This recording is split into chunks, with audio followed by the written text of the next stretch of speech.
Human Rights Watch says Tanzanian authorities have wrongfully arrested alleged protest organizers and opposition supporters ahead of nationwide protests called for today. The organization says the government should end its crackdown and immediately release all those arbitrarily detained rather.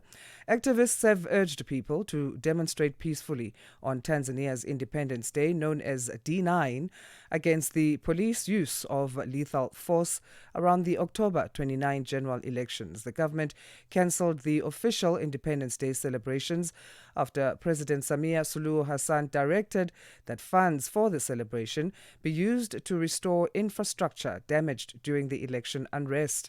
To discuss this further, we're joined on the line by Oryem Nyeko, who is Senior Africa Researcher at Human Rights Watch. Oryem, thank you for joining us. Good morning. Good morning. Thank you for having me. Our pleasure. Tell us more about these reported arrests of protest organizers and opposition supporters. So, the context is that today in Tanzania, there's been protests that have been called for the past couple of weeks. And the purpose of the protest is really to draw attention to the violence that was perpetrated by the security forces during the elections. But in the lead up to that, people online in Tanzania and abroad have been calling people to go out on the streets to demonstrate, and the authorities haven't been happy with this. They've been arresting these people who've been posting online, as well as other people who they simply suspect as being part of the group that's organizing the protests. And this is hugely concerning because going out onto the streets to peacefully protest is a right that's respected in international law. It is something that people have the right to, and they should be allowed to instead of punished for expressing themselves. Right. And what is the identification process that the government is putting forward for arresting these so-called or alleged protest organizers and opposition supporters? If they are wrongfully arrested, how are they justifying this?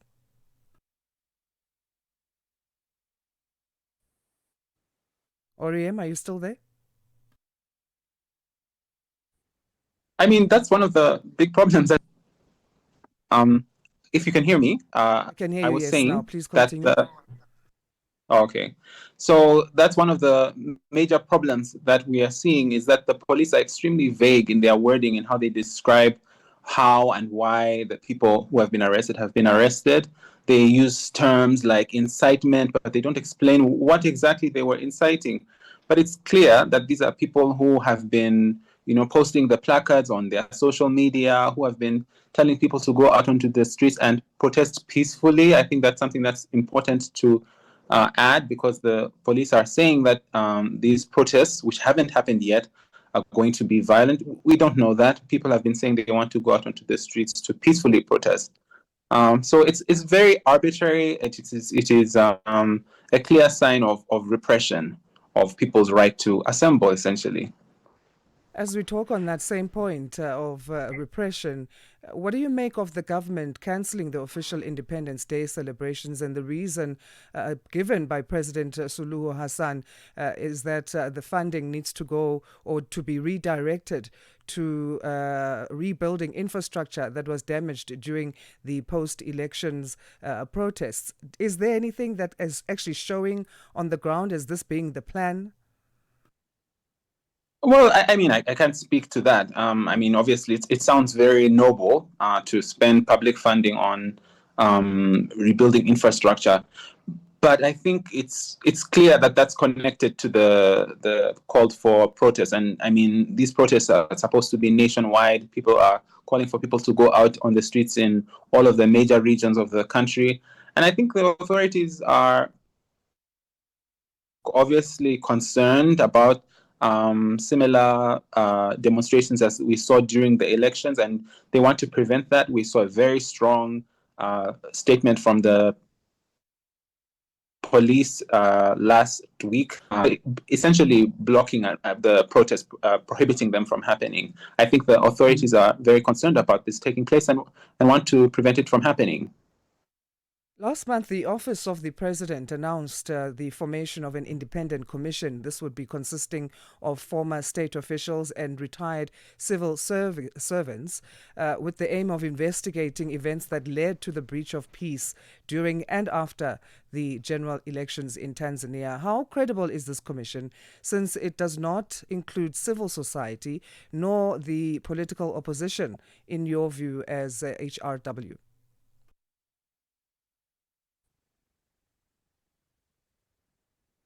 Yeah, I apologize. I didn't hear the entirety of your question, but I understood you were asking about the commission that the president formed to investigate Yeah. the Do you, as Human Rights Watch, see it as credible because it doesn't include civil society, nor does it include political opposition? the election related violence. I'm sorry, I didn't hear that.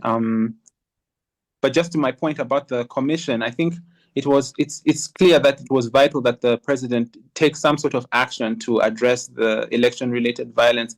And I think a commission was the right step, but the fact that it isn't fully representative of the different categories of people that could really provide valuable input is concerning.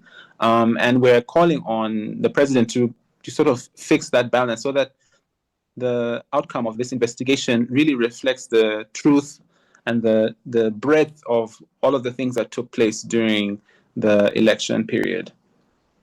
Do you think it's found as being a commission that is credible since it doesn't include civil society or political opposition? I mean, I think that that is a valid criticism, and that's something that should be addressed. I think that there's a huge opportunity to increase the credibility of that commission. Let's talk more on the repression side of things in the country. Police have said that they are arresting people who commit online offences and have been closely monitoring social media in terms of protests there. Meta also reported in its December content restrictions report that it had removed and restricted access to content in Tanzania following a request from the Tanzanian Communications Regulatory Authority to restrict access to 3 Instagram accounts for allegedly violating Tanzanian law. What's your take on this repression using social media? I mean, the sad part of it is that it's not new. This is something that has been happening for several years. The Tanzanian government, a number of years ago, put in place a raft of laws that basically restrict people's expression online. And now we are seeing the implementation of those laws through these threatened arrests and the actual arrest of people. I think it's just another way in which the Tanzanian government is restricting people's rights to free expression. And I think also that it's unfortunate because the alternative would be to allow people to talk about issues that are really important to them. In this case, this is the election violence. People are wanting to call for accountability and for justice and so on. And those are reasonable calls. And also for constitutional reform. That's one of the major issues that people had during the elections. Those are valid concerns to raise. And to use the internet to weaponize it, to basically say, if you say something that we are not happy with, we are going to arrest you, I think is deeply problematic and really speaks to how far Tanzania has regressed in terms of respecting human rights over the past couple of years. What would your overall appeal be to Tanzanian authorities?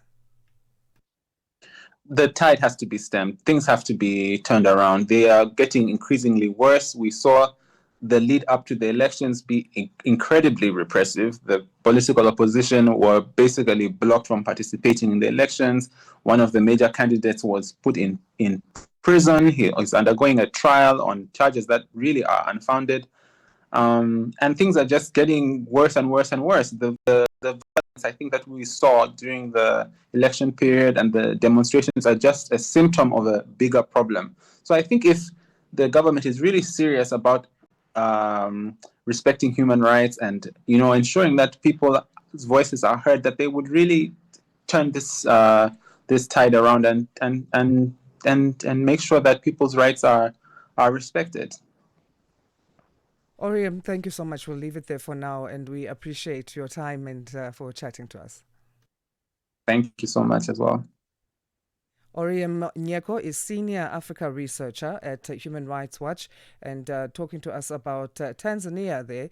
It's supposed to be a celebratory day as they mark Independence Day, but no independence of being able to protest peacefully, no independence in terms of being able to comment on social media, quite a lot of restrictions, arrests being made there, allegedly, of protest organizers and opposition supporters, lack of transparency, so there's no independence either there in terms of the general public receiving the information they need and to know and understand what's really going on in their country. I wonder what that would mean for the mood where you can't even celebrate, as the government has said, we're using the funds that would have gone to Independence Day to fix the damaged infrastructure from protests, almost in a way blaming them, to say it's your fault that we're not going to have Independence Day celebrations. You know what?